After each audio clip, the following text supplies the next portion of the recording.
In his new book, Nexus, A Brief History of Information Networks from the Stone Age to AI, best-selling author and historian Yuval Noah Harari looks at how we got here and what we need to do next in an age where artificial intelligence poses unique challenges. And he's joining Walter Isaacson now.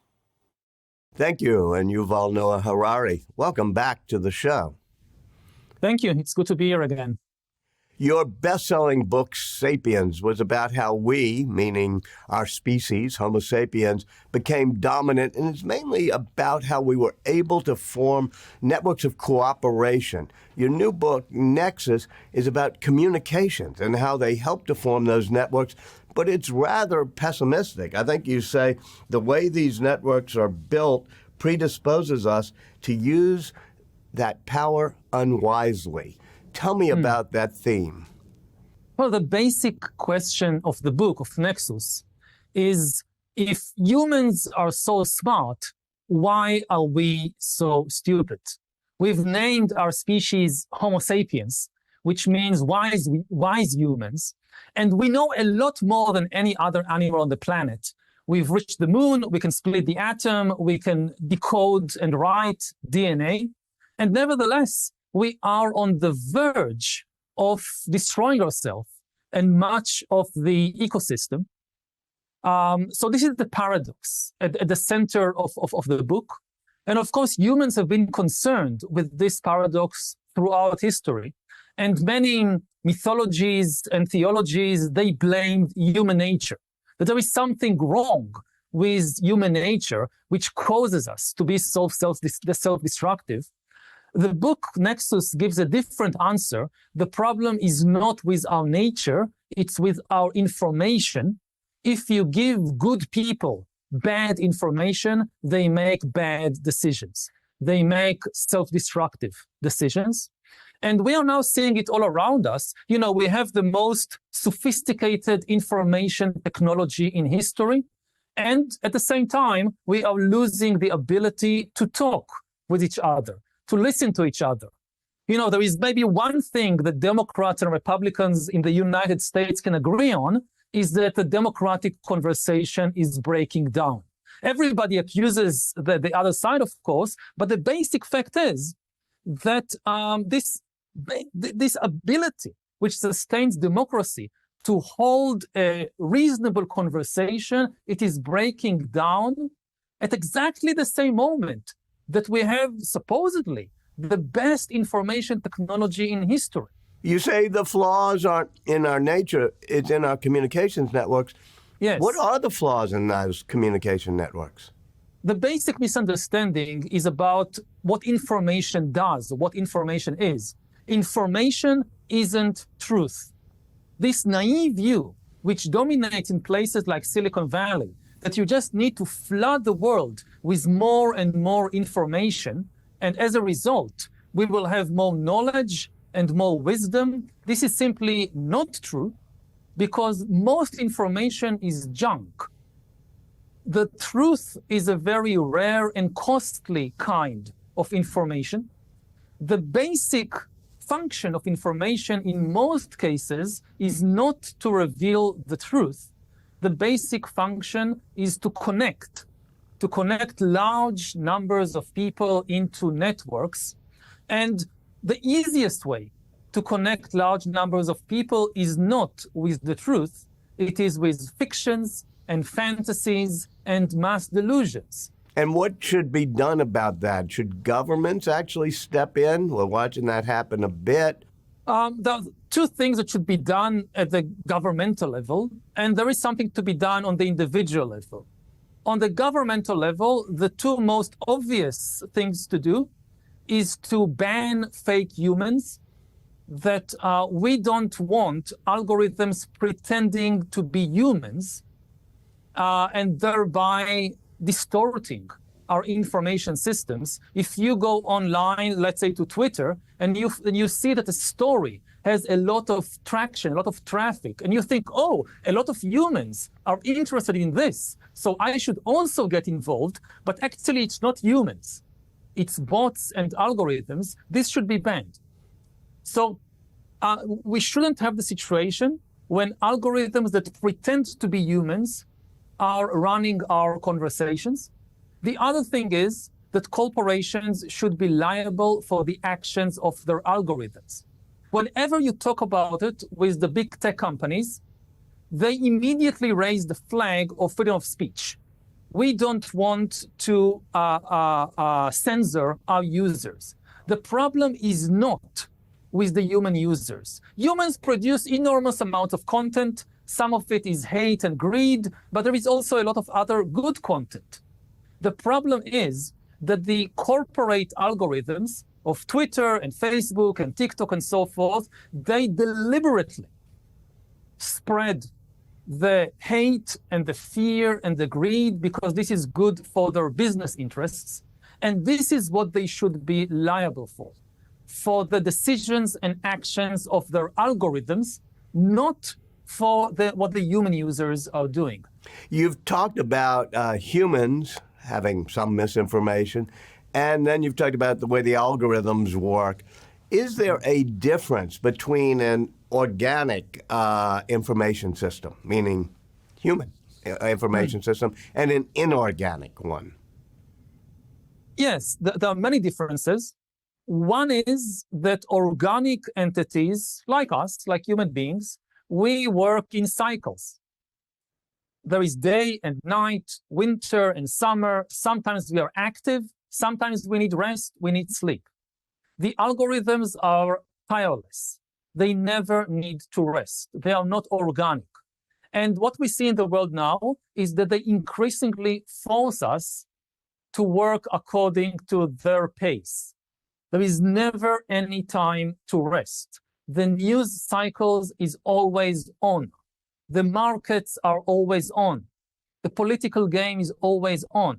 And if you force an organic entity to be on all the time, to be always active, always excited, it eventually collapses and dies. And the most misunderstood and abused word in the English language today is the word excited. A lot of people mistake the word excited for happy. Like they meet somebody, they say, oh, I'm so excited to meet you. Or like you publish a new book, oh, this is so exciting. Now, excitement is not always good. Excitement for an organic being, like a human being, means that your nervous system and your brain are very engaged, very active. Now, if you keep an organic system very excited all the time, it breaks down, collapses, and eventually dies. And this is what happens now to democracies all over the world. This is what is happening to humanity. We are far too excited. We need time to rest. We need to kind of slow down. And because we give increasing control of the world to tireless, non-organic algorithms that never need to rest and can just increase the excitement all the time, we are breaking down. We need more boredom, not excitement, in politics, in economics, in many fields. When we talk about artificial intelligence and we say how it's going to change the way we distribute information and either empower people or empower tyrannies, sometimes people reflect back on the last huge advance in information technology spread, which was Gutenberg 500 years ago doing the movable type printing press. You kind of debunk that. You say artificial intelligence is very insidious compared to the pretty good things that come out of the printing press. Well, there is a myth that, Gutenberg brought print to Europe, and as a result, we got the scientific revolution and all the wonders of modern science. This is a very, very inaccurate, misleading view of history. Almost 200 years passed from the invention of print until the flowering of the scientific revolution. During these 200 years, the main effects of print on Europe was a wave of wars of religion and witch hunts and things like that, because the big bestsellers of early modern Europe were not Copernicus and Galileo Galilei. Almost nobody read them. The big bestsellers were religious tracts, and were witch hunting manuals. But it also was the Bible, and that helped take power away from the Roman Catholic Church and allow more individual religion. Yes, it certainly broke the monopoly of the Catholic Church, but again, not in favor of science, but in favor of more and more extreme religious sects. And you got, again, this wave of the wars of religion in Europe, culminating in the 30 Years' War, which was arguably the most destructive war in European history, at least until the two world wars of the 20th century, for the same reasons that we see the spread of fake news and conspiracy theories and so forth right now. When you make the production of information easier, what you get is not necessarily facts. What you get is a lot of junk information, a lot of fake news and conspiracy theories and things like that. If you want the truth, it's not enough to have a technology to produce information. You need institutions, costly institutions, that make the effort to separate reliable information, which is rare kind of information, from the flood of unreliable information. And in early modern Europe, it took 200 years to create such institutions like newspapers, like scientific associations. You know, in scientific journals, they don't run after user engagement. The algorithms today on social media are exactly like the first wave of publishers in the 15th and 16th century. In the 16th century, they also ran after user engagement. We want user engagement. And they discovered in the 16th century that if you produce a book by Copernicus with all these mathematical calculations about the movement of the planets, nobody buys it. It's boring. But if you publish a witch hunting manual that tells you that there is a worldwide conspiracy of witches led by Satan, and they have orgies and cannibalism and child sacrifice, and they try to take over the world, and some of your neighbors in the village, they are part of this conspiracy. And these are a few signs how you can identify these witches in your town, in your village, and kill them. These were the big bestsellers. And this led to this craze of the witch hunts, which was not a medieval phenomenon. In medieval Europe, witch hunting was a very rare, people didn't care so much about witches in medieval Europe. The witch hunts were a modern phenomenon, ignited in part by the print revolution and by this flood of witch hunting manuals, which were good for user engagement and very bad for everything else. One of the things you say about artificial intelligence that makes it fundamentally different from every previous part of the information revolution is you say that artificial intelligence, AI, are going to be full-fledged members of our information networks possessing their own agency. In other words, yes, they're going to have their own will. They're going to decide what they want to do. Are they going to have consciousness? Are they going to have planning? No. Are they going to have free will? You don't need consciousness and feelings in order to have goals and aims. When OpenAI developed GPT-4 and they wanted to test what this new AI can do, they gave it the task of solving CAPTCHA puzzles. It's these puzzles you encounter online when you try to access a website, and the website needs to decide whether you're a human or a robot. Now, GPT-4 could not solve the CAPTCHA, but it accessed a website, TaskRabbit, where you can hire people online to do things for you. And it wanted to hire a human worker to solve the CAPTCHA puzzle for it. Now, the human got suspicious.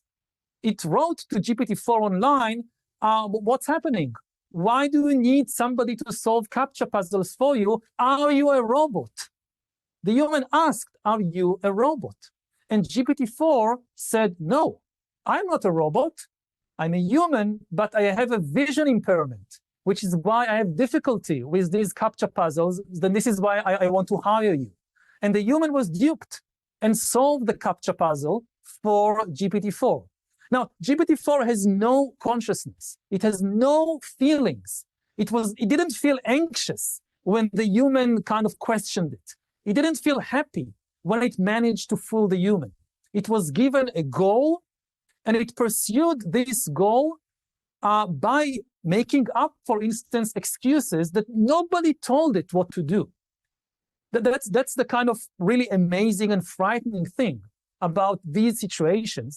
When Facebook gave the algorithm the aim of increased user engagement, the managers of Facebook did not anticipate that it will do it by spreading hate-filled conspiracy theories. This is something the algorithm discovered by itself. The same with the CAPTCHA puzzle. And this is the big problem we are facing with AI. You conclude Nexus, your book, with a statement that the decisions we all make in the coming years will determine whether summoning this alien intelligence, meaning AI, proves to be a terminal error or the beginning of a hopeful new chapter in the evolution of life. So I have that question, what do you mean by we? I mean, you said that it's just in the hands of a very few people. How do we, as people who don't run Twitter, Facebook, how do we get involved? Annie, it starts from voting for the right people in elections that will rein in the immense power of these tech giants who are not elected by anybody, are not really accountable to anybody. And these crucial decisions about shaping the future of humanity need to be made by people who represent the majority of us and not just by a few billionaires and engineers. Secondly, it's choices each of us makes every day. The key thing is to avoid the trap of technological determinism. The idea that once you develop a certain technology, it can only go one way, and there is nothing for us to decide here. It's never the case. Every technology can be used in a lot of different ways. You can use a knife to murder somebody or to save their life in surgery. In the 20th century, we saw that electricity and steam power and cars can be used to create totalitarian dictatorships or liberal democracies. It's the same technology. This is also true in the 21st century with AI. It has enormous positive potential to create the best healthcare systems in history, to help solve the climate crisis. And it can also lead to the rise of dystopian totalitarian regimes and new empires, and ultimately even the destruction of human civilization. And the choice which way it will go, it's a choice that all of us need to take part in. Yuval Noah Harari, thank you so much for joining us. Thank you.